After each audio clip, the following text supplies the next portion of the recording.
Vivimos en una sociedad enferma y a punto de morir.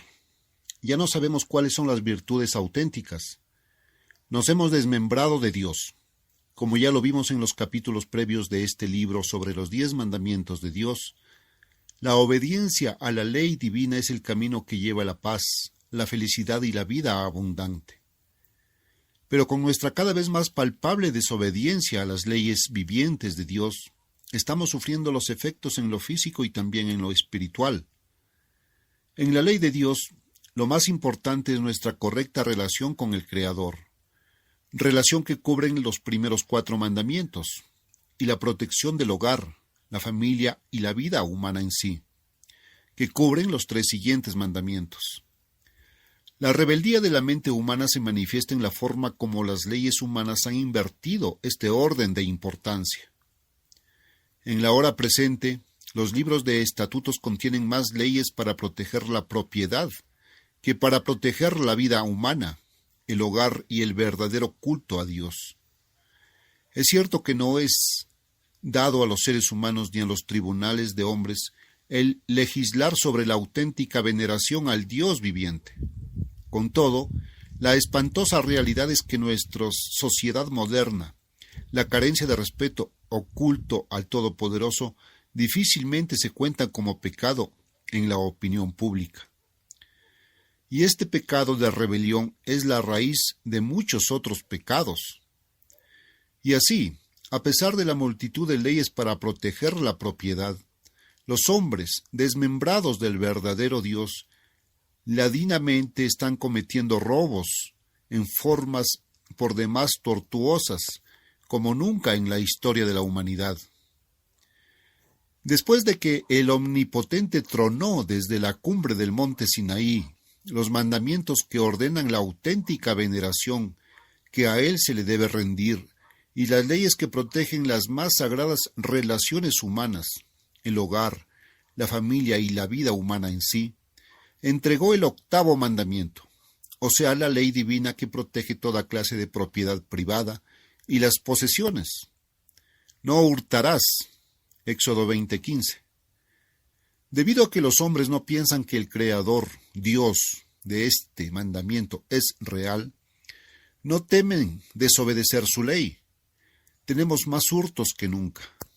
Pero también violamos el 8º mandamiento en centenares de formas mediante un desustanciado sistema de moralidad.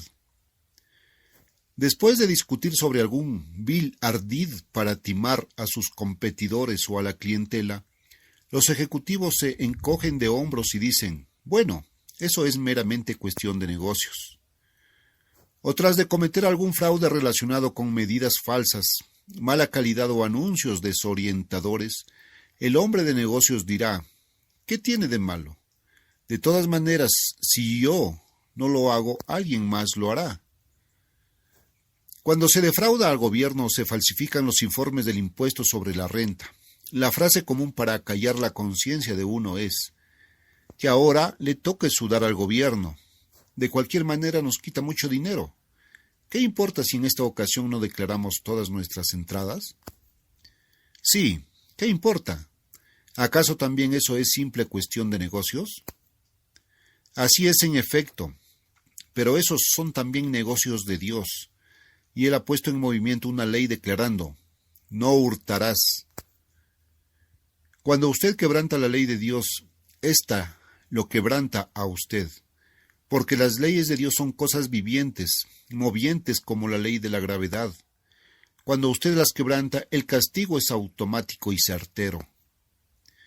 De acuerdo con la palabra de Dios y su ley, solamente hay 2 caminos rectos mediante los cuales usted puede llegar a ser poseedor de algo.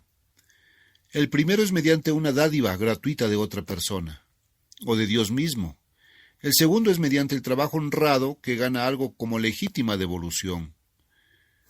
Cuando otro modo es, cualquiera que sea, robo, es despojar a otro de sus pertenencias. El 8º mandamiento reconoce la adquisición legítima de la propiedad y prohíbe el robo. El 8º mandamiento también prohíbe el atrocinio internacional, que practican las naciones confiscando y robando por la fuerza las propiedades y las posesiones de otros. Y para nuestra perenne vergüenza, todas las naciones son culpables de violar la ley de Dios en este respecto. De acuerdo con los principios de la honradez, la taurería es también una violación al octavo mandamiento. El que se dedica al juego, ya sea por pasatiempo o en negocios serios, se echa al bolsillo dinero por el cual no ha trabajado honradamente. Roba al hombre de quien toma del dinero y viola la ley de amor de Dios. No obstante, muchos que profesan ser cristianos juegan loterías, apuestas y demás al son de millones de dólares. Esta codicia de posesión sin trabajos ni fatigas, este afán de adquirir algo a cambio de nada, es una escandalosa negación de las enseñanzas de Cristo. Y ya es bien sabido que donde abunda la taurería, inmediatamente el tráfico de narcóticos, la prostitución y el crimen organizado alcanzan proporciones astronómicas. Los jóvenes están aprendiendo a robar en forma organizada y exageradamente extensa. Ellos no solo hurtan artículos de la tienda, los talleres, las escuelas y hasta las iglesias por millones, sino que regularmente organizan un intrincado sistema de trampas cuando son sometidos a pruebas y exámenes en las escuelas y universidades.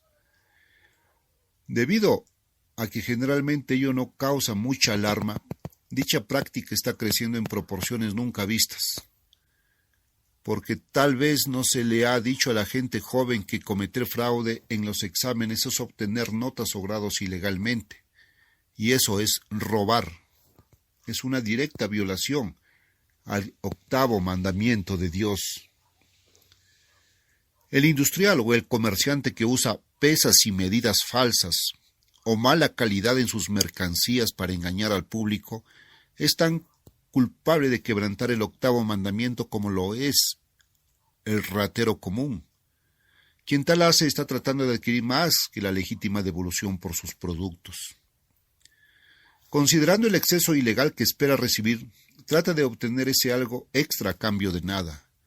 Él simplemente está robando. Con todo, solamente Dios sabe en cuántos millares de casos se practica este tipo de ilegalidad y engaño. Otro método de latrocinio que pocos toman en cuenta es la práctica moderna de cultivar y preparar alimentos. Los agricultores rehúsan dejar la tierra completamente descansada cada 7 años como Dios lo manda. Levítico 25, 3, 4. Y además usan fertilizantes químicos que roban al suelo los nutrientes que producirán comestibles sanos. Y es así como los alimentos producidos en estos campos desprovistos del poder vital están siendo despojados de las vitaminas naturales, los minerales y los elementos alimenticios que Dios determinó que tuvieran. En efecto, a la gente que forzosamente consume esos alimentos le están robando la salud, la vitalidad y en algunos casos la vida misma. Prueba de ello, la actual afición por las vitaminas en píldoras y cápsulas, el gusto por el pan y la leche enriquecidos con vitaminas añadidas artificialmente. Estas vitaminas artificiales, que en muchos casos el cuerpo humano no puede utilizar, jamás serán necesarias si los alimentos que tomamos hubiesen sido cultivados y procesados propiamente desde un principio.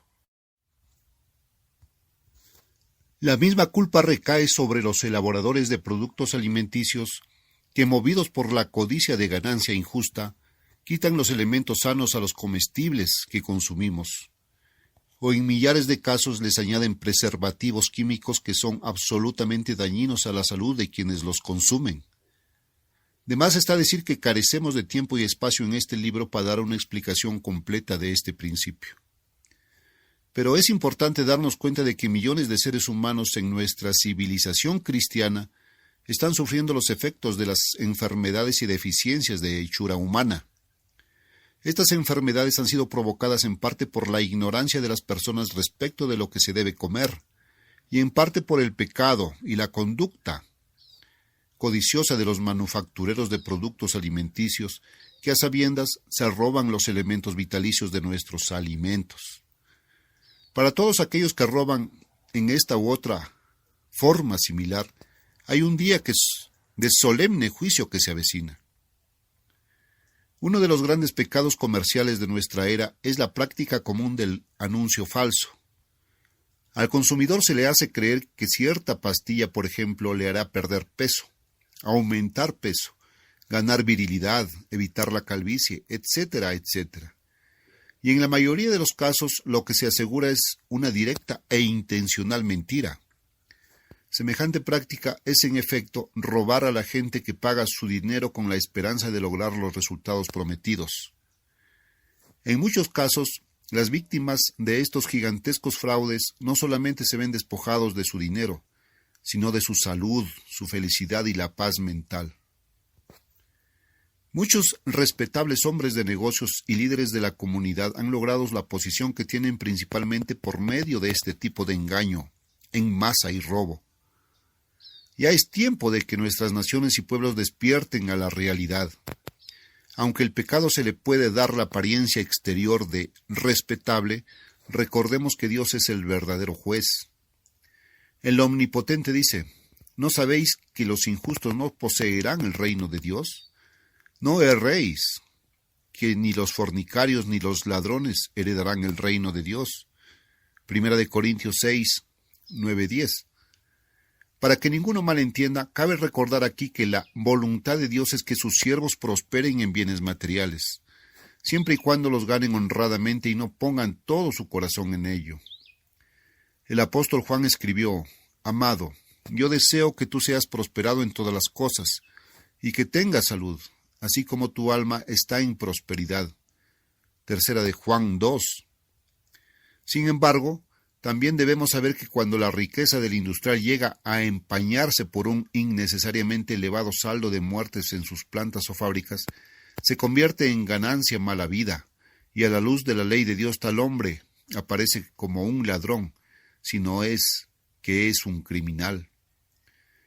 El principio que encierra el 8º mandamiento se quebranta vez tras vez en las relaciones del capital y el trabajo. El apóstol Santiago fue inspirado para amonestar al patrón deshonesto con estas palabras: He aquí el jornal de los obreros, el cual por engaño no les ha sido pagado de vosotros, clama, y los clamores han entrado en los oídos del Señor de los ejércitos. Santiago 5:4. También es igualmente cierto, y aún más en esta era de corrompente sindicalismo, que muchos obreros roban a sus patrones, porque cobran su salario sin rendir todo lo que les corresponde en trabajo honesto. Y eso es robar. Muy frecuentemente el obrero dice a su compañero: Más despacio, amigo. Si sigues trabajando así de duro, todos tendremos que hacer lo mismo. El 8º mandamiento del Todopoderoso tiene un mensaje para ambos, el capital y el trabajo. Al capital le dice: un justo salario por cada justo día de trabajo. Al trabajador: un justo día de trabajo por cada justo salario de un día. En la carta a los Efesios quedó inscrita la aplicación definida, positiva del 8º mandamiento. El que hurtaba, no hurte más, antes trabaje, obrando con sus manos lo que es bueno, para que tenga de qué dar al que padeciese necesidad. Efesios 4:28. Por una parte, este pasaje condena el robo, y por la otra, el hábito de trabajar y la virtud de dar están delineados como el modo de vida que dicta la aplicación positiva del mandamiento de Dios. La propiedad y las posesiones han de ganarse mediante trabajo honrado, no meramente con el fin de satisfacer deseos personales y necesidades, sino para que cualquier exceso sea dado gratuitamente al hermano en necesidad. Según el verdadero intento o espíritu de la ley de Dios, el hombre no solamente roba cuando despoja a otro de lo propio, sino cuando se rehúsa a trabajar para compartir y dar de sus ganancias a los necesitados. El verdadero cristiano debe compartir para las necesidades de los santos, practicando la hospitalidad. Romanos 12:13, versión Reina Valera, revisión 1960. Como hijos engendrados de Dios tenemos que llegar a ser semejantes a Él. Mateo 5:48. Y Jesús dijo: Mi Padre hasta ahora obra y yo obro. Juan 5:17. El reino de Dios es un reino creativo, trabajador y productivo. Dios crea y obra a fin de dar y compartir con otros sus obras y su creación. El inspirado Santiago escribió: Toda buena dádiva y todo don perfecto es de lo alto, del Padre de las luces. Santiago 1:17. Y así la naturaleza misma de Dios, que todos precisamos adquirir si hemos de poseer vida eterna, está trabajando, está produciendo y dando. Esa naturaleza es el antítesis del robo en cualquiera de sus formas. La lección positiva del octavo mandamiento está también condensada en estas inclusivas palabras de Jesús, el Cristo. Bienaventurada cosa es dar antes que recibir. Hechos 20:35. Si ayudados por el Espíritu de Dios en efecto aprendemos a vivir por estas sabias palabras, habremos en verdad cumplido el espíritu del octavo mandamiento. No hurtarás.